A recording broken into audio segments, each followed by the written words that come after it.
Good morning, friends and family. We're gonna do some grafting today, some apple tree grafting. So we're gonna have to start by getting our wood out of the orchard that we're gonna be using as our scion wood to graft with.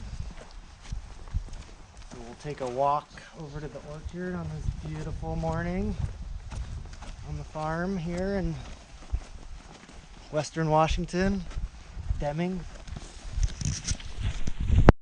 So here we are in the orchard of our more established trees where we're going to get our cuttings for scion wood, which are the pieces that we'll be grafting on. So what we're looking for is to prune out some areas where we don't really need any more limbs. And then we're looking for this 1-year-old wood here, and that's what we'll graft with, so we can just clip these pieces off, and then I'll hand these to Cedar so we know this is going to be Williams Pride, so we have a couple cuttings of that variety. We'll grab what other ones did you want, Cedar and Chris? Yep.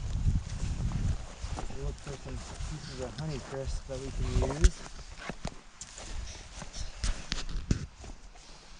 So again, we're looking for 1-year-old wood. I had already pruned these, so they were a little thin on selection because we're a little late in the season to be doing grafting here at the end of March, but we've got some crabapple trees that we're gonna experiment grafting named varieties to. So with all this time on our hands, we're just kind of messing around. Some of these I can prune out.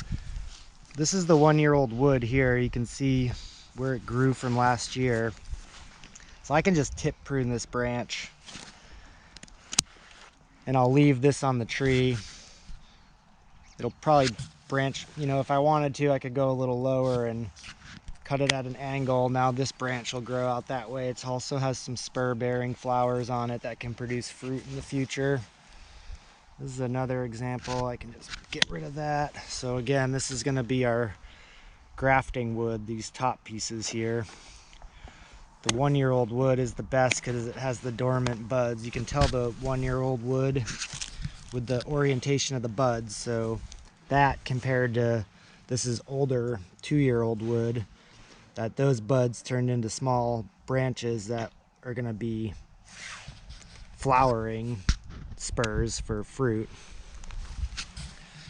So we want to keep our Cedar's got the Williams Pride, and I'm going to hold on to the Honeycrisp here. I'm going to prune this to an outside bud.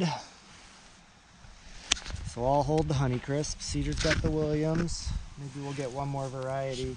Oftentimes when the grafters are getting their scion wood, you got to be careful. You don't want these to dry out. It's a nice warm day today.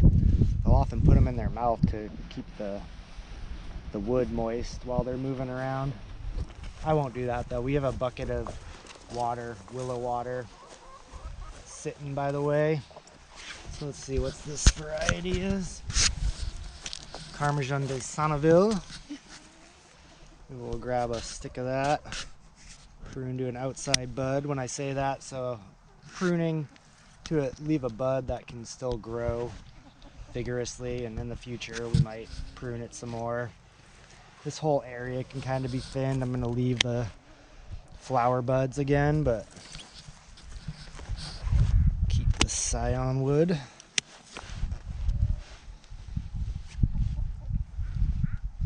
So maybe we will, just so we can keep it all straight, put a little wrap around these with a tag. Okay, so here we are at the tree that we're going to graft onto. This is a wild crabapple, Pacific crabapple, Malus fusca. It's a seedling that just popped up here, and I've already done a little bit of light pruning on it. So I think what we're going to do is we're just going to whip and tongue graft some of the branches, and maybe in the future we'll get some of the apple varieties that we're hoping for, the Honeycrisp, Williams Pride, and Parmesan. So the first thing I'm going to do is kind of see where my size lines up the best between my scion wood and the branches on the crabapple. And it's looking like just about here we can do a graft on, so we're gonna just get rid of that piece. Get out the grafting knife. Gonna pick our largest piece of scion wood. This is the Honeycrisp again, so I'll have Cedar hold that. What we're gonna do is, with our grafting knife, we're gonna make a long slanting cut on this crabapple, like so. And so that's gonna expose the greatest amount of cambium wood, which are the rings in the wood. And the whole goal with the grafting is to get the two layers lined up. So then we're gonna make our cut on the Honeycrisp here as similar as the cut we just made. That wasn't a good one, but you can always cut again as long as you have enough stock. And I'll just kind of clean up the bottom of this here. We'll see how that looks. The stock size is a little off, but I've had pretty good success with them not being totally the same. So then I'm doing kind of a modified whip and tongue without doing the extra cuts that usually go with that, and I've had pretty good success rate.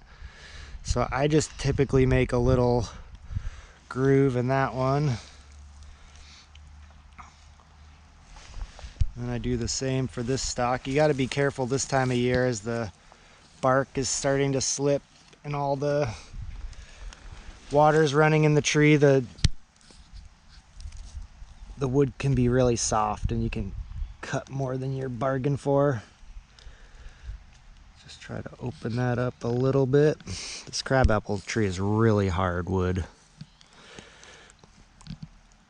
And I just slot those together. And then I've got some parafilm here.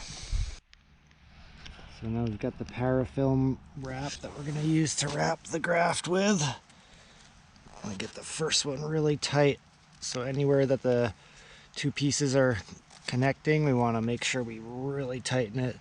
This will also keep in moisture so the branch that we're trying to graft on doesn't become desiccated. And the whole idea here is we'll come back in about a month and look at these buds on this section here, and they should push. They'll push out new leaves, and they'll be getting all their nutrients from this crabapple tree, and eventually they'll form a graft union right there. And then as this branch grows, it'll produce hopefully Honeycrisp. Just gonna tip prune. So the parafilm tape and stuff, grafting supplies like that, you can find online at most nursery retailers. There's a bunch of specialty stores that carry grafting supplies. There's one here in the Northwest, I forget the name of it, where I got most of this stuff. They're an online store, but most nursery supply places will have it. So now we want to make sure we label our graft that we just made. And that was the Honeycrisp. And where did the rest of those go, Cedar? Did you have those ones? Oh, there they are. That's the Honeycrisp. Yep. The rest of the Honeycrisp. I forgot to bring my wax out, but I'll go back and get some wax and put it on the front of this. Do you actually want to run and get the wax, Cedar?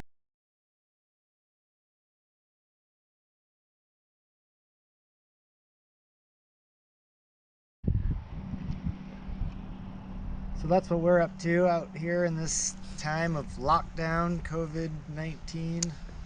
We're grafting trees and enjoying the land and hopefully the fruits of our labor. So again, grafted some named varieties onto this wild crabapple. We're gonna go ahead and do some more, but we won't bore you too much with it. We're just gonna do it, and maybe we'll show you some results of it in the later spring as these trees start to bud out. So